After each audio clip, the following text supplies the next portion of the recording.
Значит, продолжаем делать нарты. Вот хотел, ну, в общем-то, я так-то, наверное, просверлю, конечно, дрелью. Потому что, когда есть инструмент, все бы им не воспользовался. Но просто вот для эксперимента хотел показать, то есть, как вот можно вырезать отверстие.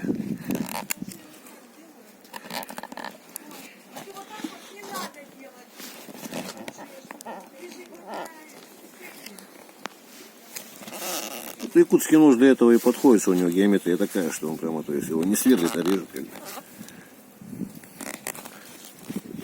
Можно рашпилем поправить.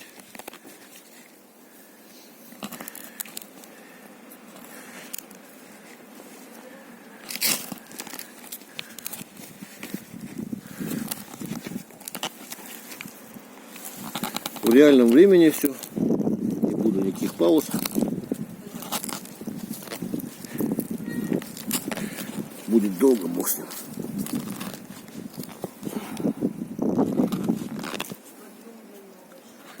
Ну, то есть я не знаю. Дрелью, конечно, быстрее немного, но зато свои преимущества тут тоже есть, как бы. Что не будет таких задиров. Вот, походу, уже прорезал.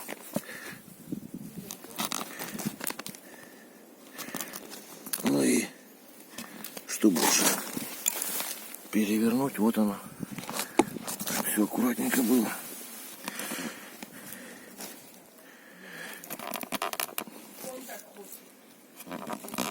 То есть в таежных условиях можно без дрели обойтись запросто, даже вот этим ножиком.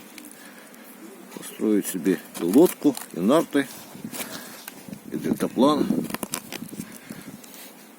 Так, и что, ну, в общем, дырку понятно, что вот я ее потом аккуратно все это сделаю. Факт то, что она вот сквозная уже есть. Ножик, кстати, пока бесхозный. Но я думаю, что им целиком вот нарты полностью сделаю, а потом ему уже будем продавать. И еще вот так, все еще хотел. Здесь вот будет такие вот штуки, тоже вот, как бы, можно и лобзиком, но лобзик что-то у меня отказал, поэтому ножом все делаем, якутским.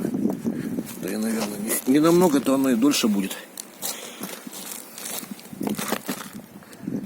Вот эти вот штуки для того, чтобы потом их привязывать, как бы, завязывать ремнями.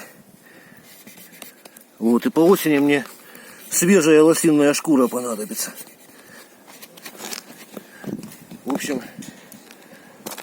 примерно так. Потом дальше там фото, видео выложу.